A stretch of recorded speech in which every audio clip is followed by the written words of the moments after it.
প্রিয় দর্শকবিন্দু, এই মুহূর্তে আমি রয়েছি গঙ্গারামপুর মেলায়। এই যে গঙ্গারামপুর মেলা খুবই একটা দারুণ সুন্দর মেলা। এটা দুর্গাপুজোর মেলা। আমি একটা এখানে কাজে এসেছিলাম, সেই জন্য এই মেলাতে প্রবেশ করেছি। মেলায় প্রবেশ করা মাত্রই দেখছি এখানে বিশাল বড় একটা ফুড কোর্ট। ভাবতেই পারিনি এত বড় ফুড কোর্ট হবে আর এত বড় মেলা হবে বন্ধুরা। তো আপনারা অবশ্যই এই মেলাতে আসবেন ঘুরতে, কেননা এটা গাজল মালদার যে বড় বড় মেলাগুলো আছে তার থেকেও মানে এখানকার মেলাটা খুবই সুন্দর, দেখার মতো একটা ভালো সুন্দরভাবে তারা মেলাটাকে পরিবেশন করিয়েছে। কোথায় কীরকম দোকান লাগাতে হবে, কী করতে হবে, সব কিছুর ব্যবস্থা করেছে তারা। তো বেশ ভালোই লাগলো আমাকে এই মেলাতে এসে। মেলার মধ্যে অনেক কিছুই পাবেন, যেমন এই ফুড কোর্টে পাবেন মোগলাই, রোল, চাউমিন আরও ইত্যাদি অনেক জিনিস পাবেন। কিন্তু দোকানগুলো খুব বিশাল বড়, এত বড় চাট ভান্ডারের দোকান দেখিনি আমি কোনো দিন। তো যাই হোক, আপনাদেরকে পুরো মেলাটা ঘুরিয়ে দেখাচ্ছি আমি। তো এখানে চাট ভান্ডারের সঙ্গে বিরিয়ানি পেয়ে যাচ্ছেন। তো আমি এগিয়ে যাব একটু সাইডে, রাস্তার সাইডে, আপনাদেরকে পুরো ভিউটা দেখাবো এখানকার কীরকম কী কন্ডিশান, লোকজনের জমায়েত কীরকম, কি পাওয়া যায়, সব কিছুই এই ভিডিওর মধ্যে দেখতে পাবেন। আপনাদেরকে যদি ভিডিওটা ভালো লেগে থাকে বন্ধুরা, অবশ্যই আমার চ্যানেলটিতে লাইক, সাবস্ক্রাইব, কমেন্ট করবেন। তো প্রিয় দর্শক বন্ধুরা, আপনাদেরকে এই যে দেখাচ্ছি যে মেলার কন্ডিশন, সব কিছু চারিদিকটা বেশ ভালোই। তো এগিয়ে যাব আমি সেই রাস্তার দিকে।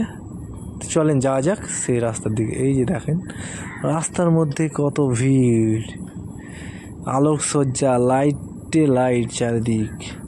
তো খুবই একটা মজাদার বিষয়। এই যে রাত্রিবেলায় করে যে সবাই ঘোরাঘুরি করছে, খুবই আনন্দ করছে তারা। যেমন আমাদের ন্যাংরাপির মেলায় আমরা ঘোরাঘুরি করি, তারাও এই মেলাতে, দুর্গাপুজোর মেলাতে খুবই আনন্দ করছে। আমাদের ন্যাংরাপির মেলার থেকে এই গঙ্গারামপুর মেলাটা বেশ বড়, প্রায় ভালোই লাগছে, খুবই আনন্দ লাগছে। আমার সঙ্গে আমার একটা ফ্রেন্ড আছে, আমরা দুজনে মিলে এই মেলাটিতে হালকা করে ঘুরে আমরা এখান থেকে আবার বেরিয়ে যাব। তো যাই হোক, সেরকম রাত্রি হয়নি, কেবল 8টা বাজে, আর কিছুক্ষণের মধ্যে আমরা এখান থেকে বেরিয়ে যাব। তো আমি সেই গঙ্গারামপুর হাইওয়ে, মেন হাইওয়ে দেখতেই পাচ্ছেন আপনারা, সেই হাইওয়ে।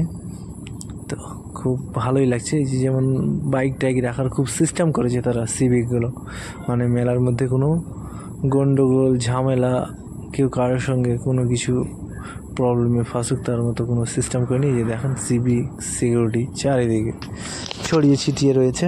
তো এই যে আলোকসজ্জাগুলো করেছে তারা, খুব সুন্দর করে করেছে আলোকসজ্জাগুলো। তো বহু দূরের লোকজন আসে এখানে সেই মেলা দেখতে। তো গঙ্গারামপুরের পর আপনারা আবার পাশেই যেতে পারবেন বালুরঘাট, কিছুটা দূর পথ, বালুরঘাট, হিলি, এগুলোতেও খুব ভালো মেলা লাগে। তো বন্ধুরা, আমি মেলার মধ্যে অলরেডি আবার চলে আসলাম সেই রাস্তা দিয়ে। তো পাশেই অনেক কিছু অসাধারণ লাগছে দেখতে। নাগরদোলনা থেকে ছোট বাচ্চার দোলনা, সাইডে যেমন চলছে আমাদের আখের রস বিক্রি হচ্ছে, লটারির দোকান, আরও বহু কিছু পেয়ে যাবেন এখানে। তো দাদারা অবশ্যই আসবেন বৌদিদেরকে নিয়ে এই মেলাতে ঘুরতে। নাগরদোলনায় উঠবেন, ব্রেক ড্যান্সে উঠবেন, আরও অনেক কিছু আছে। বেশ ভালোই লাগছে মেলাটিতে ঘুরতে, খুব আনন্দ। তো লোকজন এখন বর্তমানে ধীরে ধীরে আসছে, মেলার ধীরে ধীরে ভিড় হচ্ছে। তো প্রিয় দর্শকবিন্দু, আমার এই ফার্স্ট টাইম এই গঙ্গারামপুর মেলাতে, ভাবতে পারিনি কি এরকম মেলা লেগেছে। তো আপনারা আসবেন, এখানকার ফুড খাবেন, ফুড কোর্টে ঘুরবেন, মেলার চারপাশটা ঘুরবেন। গঙ্গারামপুরটা কীরকম, দক্ষিণ দিনাজপুর বলে কথা, আমাদের মালদা ডিস্ট্রিক্টের থেকেও মানে ভালোই লাগছে এই দক্ষিণ দিনাজপুর। রাস্তাঘাট থেকে সব কিছু সিস্টেমেটিক, আমার একটা খুব পছন্দ লাগলো এই মেলাতে এসে। আকাশের চাঁদও দেখা যাচ্ছে, বেশ ভালোই।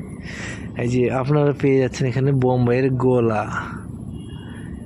ঠিক আছে, সেটা হচ্ছে বরফের গলা, তাতে অনেক কিছু ফ্লেভার দেয়, ফ্লেভার দিয়ে তৈরি করে এই যে ঘুরিয়ে ঘুরিয়ে বের করে আপনাদেরকে দেয়। এখানে সেই সিস্টেম করে রেখেছে তারা, মেশিন লাগিয়ে তারা এখানে এই বিজনেস করছে, ব্যবসা করছে।